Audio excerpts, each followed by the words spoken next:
We're going to get rid of fact checkers and replace them with community notes, similar to X. We're going to simplify our content policies and get rid of a bunch of restrictions on topics like immigration and gender that are just out of touch with mainstream discourse. We used to have filters that scanned for any policy violation. Now, we're going to focus those filters on tackling illegal and high-severity violations. And for lower severity violations, we're going to rely on someone reporting an issue before we take action. The worst thing that he has done is cause this misinformation and lying going on. Alternative facts. This alternative facts that Kellyanne Conway, she said alternative facts. You know, this guy Zuckerberg, I saw the movie, wasn't it Social Network? Yes. Where he says basically, I'm creating Facebook so people have a community, so that people can talk to each other. All of a sudden, it's become this big thing about, and a big lying machine that's going on. And, you know, the wokeness is what is at the bottom of it. 2 days later. I think a lot of people look at this as like a purely political thing. You know, it's because they kind of look at the timing and they're like, hey, well, you're doing this right after the election. It's like, okay, I try not to like change our content rules like right in the middle of an election either, right? It's like there's not like a great time to do this. It's right. You know, and you want to do it a year later. Yeah, it's like there's no good time to do it. There's, you know, and whatever time is going on, there's going to be, you know, so. The good thing about doing it after the election is you get to take this kind of cultural pulse as like, okay, where are people right now and how are people thinking about it? We try to have policies that reflect, you know, mainstream discourse. But yeah, I mean, I don't know. This is something I've been thinking about for a while. I think that this is going to be pretty durable because at this point we've just been pressure tested on this stuff for like the last 8 to 10 years with like these huge institutions just pressuring us and I feel like this is kind of the right place to be going forward. What was it like when they were attacking you? Like, all right, guys. So once again, we got to talk about Zuck, a.k.a. Mark Zuckerberg, okay? But I'm calling Mark Zuckerberg Zuck now because Zuck is the version of Mark Zuckerberg with increased testosterone, right? And due to what appears to be an increase in testosterone, he has politically transformed, so to speak, okay? At least this is what it seems like. Now, at the end of the day, you know, I'm not one of these people that thinks that Mark Zuckerberg is a conservative or anything like that. No, I'm not saying that. I'm just saying that he doesn't seem to be as deranged and pro-Democrat as he used to be, right? It seems as if he may be waking up to the tyranny of the Democrat Party. And part of that probably has to do with the fact that Trump won the election. Actually, I'm pretty sure a lot of it has to do with the fact that Trump won the election. But he was going through this before Trump won. Maybe he saw the tides turning, okay, that the American people are pro-Trump and the American people don't like censorship. And maybe that's why he's doing what he's doing. But he recently came out and went on Joe Rogan's show and exposed the Biden administration, right? And the fact that the Biden administration was pressuring Facebook to censor speech, mainly vaccine information that they did not like, okay? And Mark Zuckerberg spoke with Joe Rogan about this, and this is part of the reason why he is changing Facebook's approach to free speech. So at the beginning, it kind of seemed like, okay, we should give a little bit of deference to the government and the health authorities on how we should play this. But when it went from, 2 weeks to flatten the curve to, and like in the beginning, it was like, okay, there aren't enough masks. Masks aren't that important. To then it's like, oh no, you have to wear a mask. And, everything was shifting around. It just became very difficult to kind of follow. And this really hit the most extreme, I'd say, during the Biden administration when they were trying to roll out the vaccine program. And now I'm generally pretty pro rolling out vaccines. I think on balance, the vaccines are more positive than negative. But I think that while they're trying to push that program, they also tried to censor anyone who is basically arguing against it. And they pushed us super hard to take down things that were true, right? I mean, they basically pushed us and said, anything that says that vaccines might have side effects, you basically need to take down. And I was just like, well, we're not going to do that. We're clearly not going to do that. I mean, that is kind of inarguably true. Who is they? Who's telling you to take down things that it was that talk people. about vaccine side effects? It was people in the Biden administration. Actually, these people from the Biden administration would call up our team and like scream at them and curse, and it's like these documents it's all kind of out there.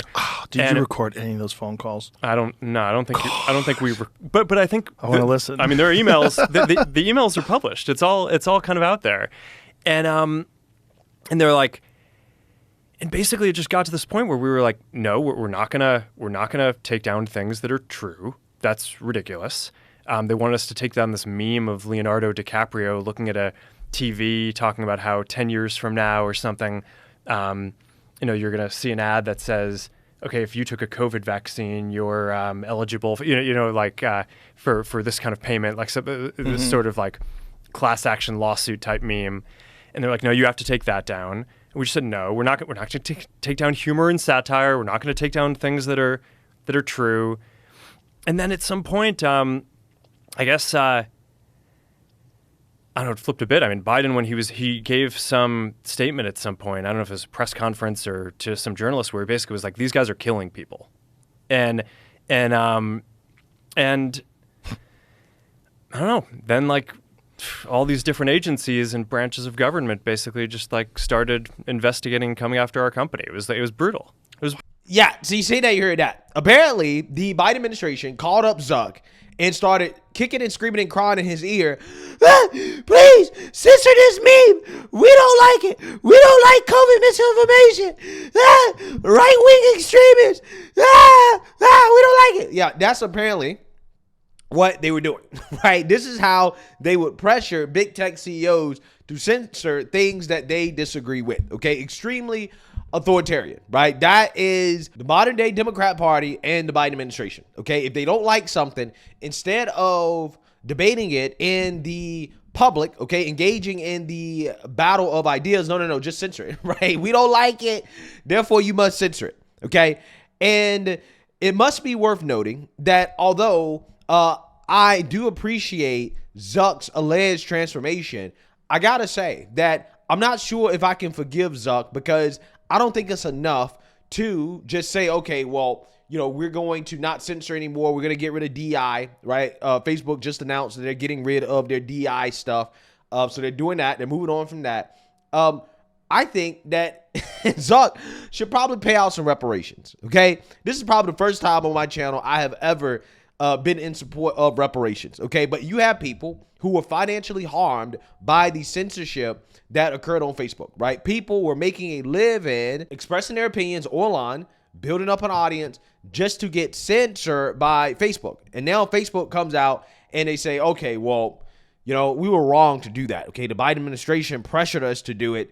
We were wrong to do it. And a lot of the information that was being put out there that was being censored turned out to be true, okay? It's like I tell you guys all the time, okay? The so-called conspiracy theories or the things that are deemed as conspiracy theories from the left typically are just delayed facts, right? They are factual at some point in time, right? In the future, they will be proven to be factual, okay? And the so-called facts now are just conspiracy theories, right? They're delayed conspiracy theories. That's essentially how it goes. That's how it went throughout a vast majority of the pandemic, okay? So I'm not sure if I can really forgive Zuck, okay? I think that it is important to acknowledge his alleged change, but I don't think he should have censored people in the first place, right? Because he should have been principled in his stance. He should have been smart enough to understand that what he was doing was wrong and it was anti-free speech, okay? Zuck is the same guy who infamously spent Zuckerbucks in order to get Joe Biden elected in the first place, right? He spent money to usher in the censorship that he is now allegedly against.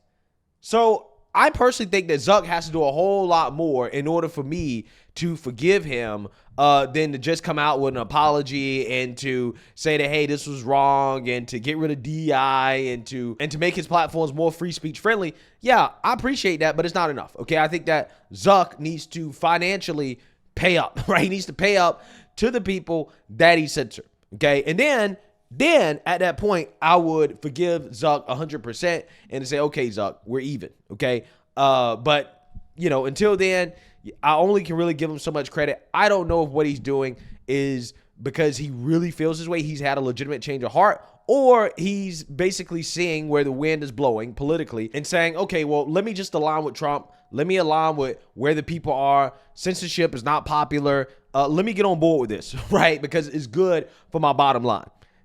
I don't know. Okay, I don't know. So, in my opinion, Zuck still has a lot more to prove to me. But regardless, in the meantime, the leftists are boohoo-whining crying about this because, of course, they hate free speech. And they're once again proving how much they hate free speech by how mad they are at Zuck for, quote-unquote, bending the knee to Trump. Again, imagine.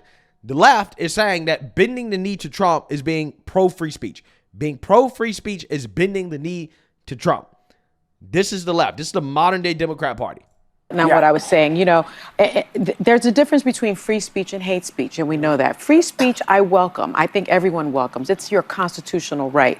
When you start delving into hate speech, which what is happening all over social media, there's a problem with that. When you start... Well, no. Hate speech is free speech. Okay, you are allowed to openly say mean things about people, right? You can do that. Okay, now when you start threatening people, like making legitimate threats on people's lives, then I think it becomes a little bit different. Okay, but again, that is, I think, outside the realm of what we would define as hate speech, right?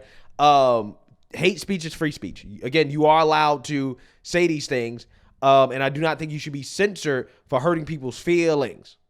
Delving into misinformation and disinformation, there's a problem with that. Meta's new hate speech guidelines permit users to call people in the LGBTQ plus community mentally ill. That is harmful. That is harmful. And the last thing I'll say is, let's just break it down to bare bones. This is about President-elect Trump going back to the White House. Mark Zuckerberg and Meta dined with Trump at Mar-a-Lago in November. Meta just donated $1 million to support his inauguration. Zuckerberg also elevated Joel Kaplan, the highest-ranking Meta executive closest to the Republican Party, to the company's most senior policy role. And on Monday, Zuckerberg said Dana White, the head of the Ultimate Fighting Championship and an ally of Trump's, would join Meta's board. This is about the fact that our many corporations, and especially these oligarchs that own these social media companies, are bowing down to Trump so that they can make money off of the American people. You know what's hilarious about this? Is that the left, for the next 4 years, they're going to pretend as if they hate the rich, they hate the billionaires, right? That they're so evil, they're the cause of all our problems, okay? And they complain about that regardless, right? But these are the same people who were supporting Kamala Harris, okay? And a lot of these individuals, like Sonny Holston, was silent about these billionaires and their influence on the Democrat Party, right? More money, more billionaire money went towards Kamala Harris than Trump during this election, and none of these people were complaining about that. They weren't concerned about that. As long as the billionaires on their side, they're totally fine with their influence in politics, right? They're totally fine with it, as long as they're censoring people that they don't like, okay? But when the billionaires all of a sudden do things they don't like, now also, the billionaires are the problem. They're terrible, okay? When the billionaires on the Democrat side, when on Kamala Harris's side, no, they don't have an issue with billionaires. In fact, they celebrate the billionaires, okay? This is why they was running around celebrating Mark Cuban, a billionaire, clearly pulling the strings of Kamala Harris. We can all have a bit of a conversation here. So this is actually more complex than we're making it, but on the free speech of it, and I actually agreed with Mark Zuckerberg. Of course, there's pressure because Trump's coming into office, but I do think that there's a cultural and societal desire to be able to talk about things openly. And actually, liberals used to be the ones who were super pro-free speech. The famous saying goes, "I disagree with what you're saying, but I'll defend to the death your right to say." Yes, so but I will not defend to the death your right to call me. Here. Sometimes it happens like this. Be nice. She didn't talk for 20 minutes. And I always like to hear what you say. Go ahead. But that's okay. Go ahead. Okay, I'm trying to make the point that hate speech, something that incites violence, is not legally ever protected under the First Amendment. My ability to say a housewife is a household object, I can say that. It can offend you. I don't agree with it, but you absolutely, under the First Amendment, have a right to say it. And the fact that we're policing speech because it makes people uncomfortable or they don't like it or it offends them, I don't think it's how it's engaged. If somebody decides, as they do often on these social media places, to call me Oh, Yeah. don't even say the word. Well, let's be. I get death threats on social media. We all if we're do. going to have this conversation, then let's have it. All right, go ahead. Because if we're going to do that, we have to do that. Okay. So there are certain things where we all agree, boy, you shouldn't be saying that. That is not curbing your free speech. It's asking you to, not you, asking one to respect the fact that people don't want to hear that word when it has to do with them or Native Americans or women. There's also or an any element of these of things. choice And that's, under the hateful and that's my guidelines, point. But by the way, there is an element of choice that. Yeah, now here's the thing. Whoopi, I will defend the right of the American people to say mean things to you. And I will defend their right to say mean things to me. Okay? I have people saying mean things to me all the time on X. In fact, I've got a whole lot of that on my timeline right now. People calling me mean things, racial slurs included. I don't want any of those people censored, deboosted, deplatformed, none of that. I don't want to see any of that, okay? You know why? It's because I'm standing on principle, okay? The principle of free speech to me is, regardless of whether I like it, hey, it should be allowed. Because I believe in the spirit of free speech. I believe in the spirit of discourse. Regardless of whether or not it hurt my feelings, okay? They can call me whatever. They can say whatever they want about me, whatever racial slur. Doesn't matter. I'm totally okay with it. And I don't want those people to be censored. I don't. Because I know how the pendulum swings the other way. Because I can say some things that people feel like they disagree with or that hurts their feelings, and all of a sudden they'll say, well, he should be censored. And if I'm pro-censorship, then they have a case to be pro-censorship, right? But if I'm not pro-censorship, if I'm pro-freedom of speech, then I can stand on my principles and say, well, you know what? I'm not calling for your speech to be censored. I don't think you should be deplatformed. I don't think anybody should be deplatformed. So that means that, yes, I can openly say whatever the hell I want to say. And that's the way it should be. But again, these people are more concerned about their little feelings, their feelings being hurt, rather than the principle of free speech. We have the softest society in the history of this country. That's the only reason we're having this conversation. The only reason we're having this conversation about free speech is because we have gotten soft, okay? Charmin ultra soft. That comes into this, I would never subscribe to somebody who would use that language or who would incite. No, but you're on a site that says now, maybe now it's okay to say it wasn't before. Well, you guys were focusing on hate speech, but some of the beginning things they did were Facebook removed all content that said COVID was a man-made disease. There was a group of people claiming it was, and they were considered off limits. Now it's debatable, and they released that. So my point is, there's a difference between the obvious awful stuff you're talking about, those things but to be able it's to be shutting said on down social media. conversations, which that's the point. And again, some things are black and white because you don't have all the facts. Yes, but not everything is black or white. And the things that we know are black and white are the things that we can say, you know what? You don't need to do this because we've decided collectively as a group of human beings that we're going to respect, because they always talk about respect. If you're going to respect people, there are certain things I want you to say. If you run the thing, say, I'm not going to accept that. Or for all of the folks who are applauding, you can also not get on Meta. Well, that's the freedom. Yeah, now here's the thing. When it comes to free speech, there are very few things that are black and white in regards to what we should allow and what we shouldn't allow, okay? Outside of direct threats of violence. Okay, when you talk about calling somebody a racial slur or saying something that is deemed racist, that is very subjective in regards to what that means, okay? Because I can tell you, I see a whole lot of racist stuff against whites that never gets censored, right? You can say whatever you want, for the most part, about white people, okay? But when it comes to any other minority, now all of a sudden, it was an issue, right? You can't say this, you can't say that, okay? This is out of bounds. But that never happens when it comes to saying whatever the hell you want to say about whites, specifically white male Christians. So I'm just saying, when you come out here, you say, well, all the things we agree on, that's black and white. Yeah, those things should be censored. No, well, again, that's the point. It's not black and white. And there are a lot of conversations in which the liberal media and the establishment, they deem certain information as factual that's not actually really factual. Or later on, we find out that no, this actually wasn't true. And these platforms end up censoring people who were telling the truth or who are correct initially, ruining their lives. And then they don't fix it. They don't rectify it. It's not enough just to say, oh, okay, we're sorry about that. No, those people lost money. Those people lost the ability to reach more people. Those people lost a voice. But see, the problem is that people like Whoopi or Sunny Holston, they haven't really experienced that, right? Sunny Holston comes on this show and says a bunch of hateful things about white people all the time. Which she compared white women to cockroaches at one point on this show.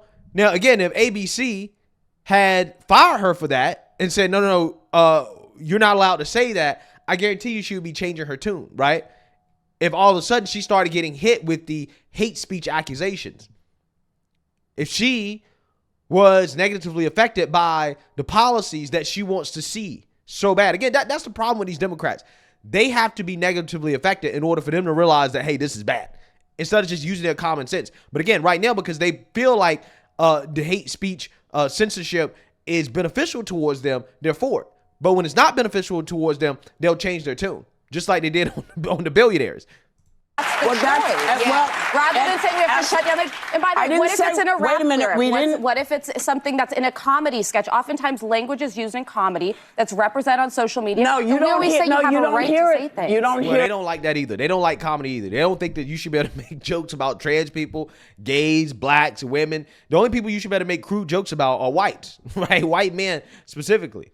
Very much on social media. You're not allowed to do it in comedy. But that's not a good thing. I don't think silencing speech. You can't just go out there and call people names. I'm not saying calling people names. I'm saying some of these words that they're saying are protected. Can I say something? There was a time when there were cartoons when I was a kid, right? And they would make fun of Italians. What's the matter, you? You know, he's a pizza. Everybody was a pizza maker. And I, as a child, I felt like that was offensive to me. So I understand. I have empathy for people who don't like it. When you are making fun of their group in a nasty way. Right. Now, the people who are doing this are not from minority groups. They're from majority groups. And so this is not me saying that every person. Yes, there are no black people or so-called minorities on X that are making fun of whites. Oh, that doesn't happen. Oh, you don't see that. That's a vast majority of things that you see. You see a whole lot of that, right? And again, it goes both ways, okay? You see, racial, quote unquote, hate towards, minorities as well too. Yeah, you see it go both ways. I'm for it both ways, right? I want free speech both ways, okay? Say that whatever the hell you want. But you have Joy Behar here, boo-hoo-wanna, they made TV shows where they made fun of Italians, right? It's that type of thing that they want to censor, guys. They want to censor that. Again, soft. At the table gets hate speech directed at them every day. No one is. All right, I guess no one gets to finish a sentence here anymore. Okay. No, I think the point Alyssa's making here is she is a free speech. Don't speak for her. She speaks very well for herself. No, but and I'm not doing that. We all act like we're for free speech when it's the things we like. When somebody wants to defend the free speech of people we disagree with, that is not true. I don't want you calling me. I don't want people to call. Comedy needs to be able to push limits. Listen, comedy does push limits, but be smarter in your comedy. You don't need to offend me to be funny. I don't need to offend you to be funny. And so there are tends to be offensive and push question that's governments. actually not necessarily true. The best comedy doesn't always tend to be offensive. It just doesn't. Okay, the First Amendment doesn't apply to private companies, which is why I'm frustrated Mark Zuckerberg did this. But there are countries in Europe who have modified the way they're allowed to talk about people. I actually support some eliminations on hate speech, which makes me not an absolutist, but I'm okay with it. Because there are things that we collectively can say, we respect everybody's right not to be called a name. If you take that away and you allow that, it's a problem. They didn't allow it before, and they allow it now, and they allow it's it not now. a good thing. Never really existed on any platform I've been on. Donald Trump. There's never been a social media platform that's existed where you can't call people names. I've been called names on every platform that didn't exist. But here's the thing: it doesn't make it. But it doesn't make it right. But let's say facts, not say because Donald Trump got elected, now you can call names on social media. That's just not true. That's why Mark Zuckerberg is doing it. Are you on the ground again? He is. Okay, I'm sorry. Go ahead. We'll be right back. Wow.